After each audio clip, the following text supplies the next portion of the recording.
Good evening. Prime Minister Robert Abela this morning announced that the public health emergency declared at the height of the COVID-19 pandemic will be lifted in the coming hours. Speaking on One Television during an interview with journalists from Malta Today, The Malta Independent and Net, Dr. Abela announced that restrictions on all flight destinations will be lifted on July 15th. A further 6 countries had been added to the list of safe destinations for when the airport officially reopens on July 1st.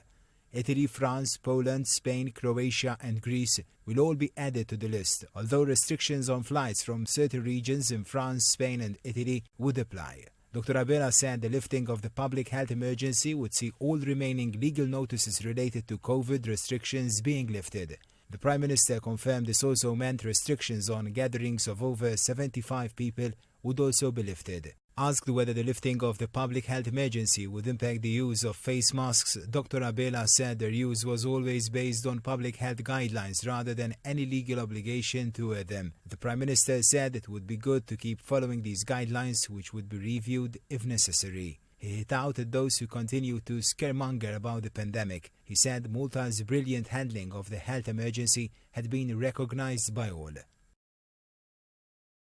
Opposition and Nationalist Party leader Dr. Adrian Delia said the opposition will not endorse what he called the bogus process to appoint a new police commissioner, a choice, he said, that has already been made by the Prime Minister. Speaking on the party's media during the weekly televised interview, the Nationalist Party leader said the opposition was not keeping back from doing its part. It had drawn up proposals about the appointment of the President, the Chief Justice and the Police Commissioner. These proposals, he said, were in the public domain and had also been presented to the Venice Commission, the Council of Europe's rule of law body. This morning, Dr. Delia said that the Nationalist Party had proposed changes to the appointment, but Dr. Abela was stubborn as he had already decided who should be the commissioner. He added that the commissioner would have a 1-year probation period, meaning he could be easily dismissed by the Prime Minister himself.